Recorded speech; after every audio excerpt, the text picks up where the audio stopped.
अब इस वक्त की बड़ी खबर जान लीजिए। वीके सिंह का चुनाव नहीं लड़ने का ऐलान हो गया है। मतलब वीके सिंह अब चुनाव नहीं लड़ेंगे। उन्होंने कहा है कि 2024 में चुनाव नहीं लड़ूंगा। वीके सिंह का साफ ऐलान है। गाजियाबाद से बीजेपी के सांसद है वीके सिंह। अभी कयास लगाए जा रहे थे कि चुनाव लड़ेंगे कि नहीं लड़ेंगे, अभी साफ हो गया। कानपुर सांसद सत्यदेव पचौरी ने भी इनकार किया है। नीरज पांडे फोन लाइन पर हैं, उनके पास होती है जानकारी। नीरज, क्यों इनकार किया है? अंदर की खबर क्या है? क्यों कह दिया कि नहीं लड़ेंगे? जनरल वीके सिंह 2 बार एमपी रह चुके हैं।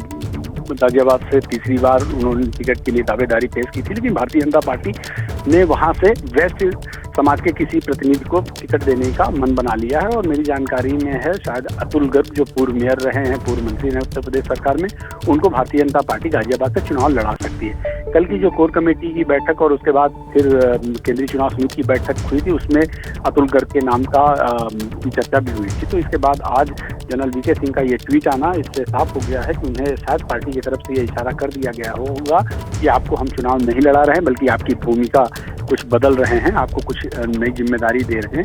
इसलिए जनरल वीके सिंह ने आज ये ट्वीट किया है और ट्वीट करके उन्होंने ये स्पष्ट किया है कि वो चुनाव नहीं लड़ना चाहते हैं। उनका जो ट्वीट है, देखिए अगर आप देखें तो बहुत लंबा चौड़ा, उन्होंने साफ तौर पे कहा कि मैंने सैनिक के रूप में इस देश को सेवा दी, 10 साल में गाजियाबाद के सांसद के रूप में रहा। इस दौरान तमाम तरह के लोगों के साथ जुड़ा, उनका विश्वास जीता, उनके लिए काम किया। ये मेरे लिए बड़ा भावनात्मक है, लेकिन 2024 के चुनाव में नहीं लड़ूंगा। ये निर्णय साफ बताता है कि भारतीय जनता पार्टी ने जब भी कोई बड़ा लीडर इस तरह का निर्णय लेता है तो उसमें भाजपा की सहमति होती है और भाजपा के सीनियर लीडर्स उनको समझा देते हैं कि आपके लिए शायद हमने कोई नई भूमिका तय कर दी है, इसलिए आप इस तरह का मैसेज कर दीजिए। तो अब ये वीके सिंह का पोस्ट ये बताता है कि वो चुनाव नहीं लड़ेंगे। उनकी आप हमारे साथ बने रहिए। नीरज पांडे, एक और बड़ी अपडेट आ गई है, वो जानना जरूरी दर्शकों को। नवीन जिंदल बीजेपी में शामिल होंगे। ये बहुत बड़ी खबर मैं आपको बता रहा हूं। नवीन जिंदल बीजेपी में शामिल होंगे। कांग्रेस से इस्तीफा दिया है और अब बीजेपी के साथ होंगे। हाथ का साथ छोड़कर अब कमल थामने को तैयार। नवीन जिंदल बीजेपी में शामिल होंगे। ये बड़ी अपडेट हम आपको बता रहे हैं। कांग्रेस से इस्तीफा दिया और अब नवीन जिंदल जो है वो बीजेपी में शामिल होंगे। नीरज हमारे साथ लगातार फोन लाइन पर जुड़े हुए हैं। कब शामिल होंगे और इनके लिए क्या प्लान है, जरा बताइए नीरज। बिल्कुल, मैं आपको बता दूं कि नवीन जिंदल भारतीय जनता पार्टी में शामिल होने जा रहे हैं। इनफैक्ट जब मैं आपसे बात कर रहा हूँ, इस समय नवीन जिंदल भारतीय जनता पार्टी के मंच पर आ चुके हैं। विनोद तावड़े जो भाजपा के राष्ट्रीय महासचिव हैं, वो उनको ज्वाइन करा रहे हैं। नवीन जिंदल हरियाणा के बड़े उद्योगपति हैं, जिंदल ग्रुप ऑफ इंडस्ट्रीज के चेयरमैन हैं और इस समय वो भारतीय जनता पार्टी में शामिल हो रहे हैं। कांग्रेस खेमे में ये बड़ी सेंध है। तो ये बहुत बड़ी सेंध है और एक बार जरा सुन लेते हैं सीधे प्रेस कॉन्फ्रेंस से। और हमारे राष्ट्रीय महामंत्री आदरणीय विनोद तावड़े जी, उनके बगल में बैठे हैं आदरणीय नवीन जिंदल जी। आज बड़े हर्ष और उल्लास का मौका है जब आदरणीय प्रधानमंत्री जी से और उनके जो विकास यात्रा है पिछले 10 सालों से प्रभावित होकर बहुत सारे लोगों ने बीजेपी का दामन थामा है और जो उनकी अपनी जो सेवा करने की इच्छा है वो बीजेपी के प्लेटफॉर्म पे आके उन्होंने सेवा करने का काम किया है। आज उसी क्रम में नवीन जिंदल जी हमारे पार्टी में प्रवेश कर रहे हैं। हम उनका स्वागत करते हैं।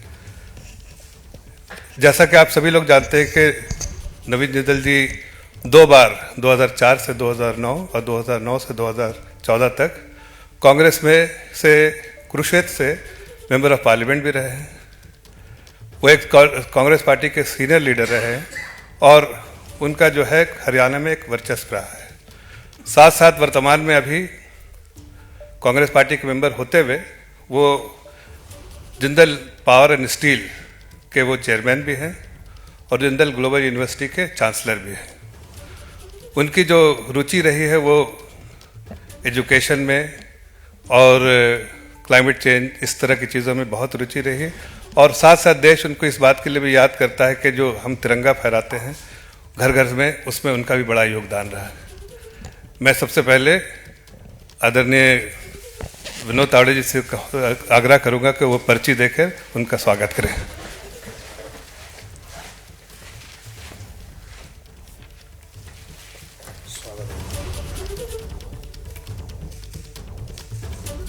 नवीन जिंदल बीजेपी में शामिल हो रहे हैं। ये तस्वीरें हम आपको दिखा रहे हैं। हरियाणा में इनका खासा प्रभाव है और ये कांग्रेस में थे और अभी ये बीजेपी की सदस्यता ग्रहण कर रहे हैं। उस वक्त की तस्वीरें हम आपको दिखा रहे हैं। तो 24 के चुनाव से पहले हरियाणा को साधने के लिए ये भी एक बीजेपी का बड़ा दांव हो सकता है। जिस क्षेत्र से ये आते हैं, कांग्रेस में थे, वहाँ इनका प्रभाव भी था।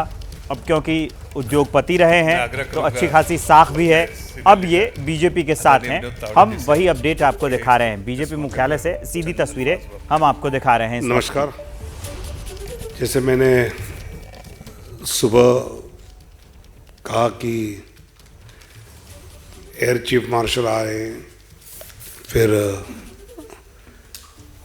तमिलनाडु में इंडियन एडमिनिस्ट्रेटिव सर्विस में काफ़ी लंबे समय काम किए हुए राव साहब ने प्रवेश किया। अभी एक इंडस्ट्रियलिस्ट और एक राजनीतिक नेता ऐसे नवीन जिंदल जी का भारतीय जनता पार्टी में उन्होंने आज ज्वाइन किया है। कुछ समय पहले उन्होंने ट्विटर के द्वारा कांग्रेस पार्टी का अपना इस्तीफा भी पार्टी के कांग्रेस के नेताओं को भेजा है। और मुझे लगता है कि नवीन जिंदल जी जैसे व्यक्ति इस भारतीय जनता पार्टी की माननीय नरेंद्र मोदी जी के नेतृत्व में विकसित भारत वाले यात्रा में जुड़ना, एक ऐसी पर्सनैलिटी है जो इंडस्ट्रियलिस्ट भी है, जो इकोनॉमी में एक बड़ा रोल प्ले करती है, राजनीतिक नेता के नाते, सांसद के नाते डिफेंस की स्टैंडिंग कमेटी पे काम किया है, एक्सटर्नल सिविल एविएशन के इसमें काम किया है, स्पोर्ट्स में रुचि रखने वाले स्पोर्ट्स पर्सन के नाते भी उनकी अपनी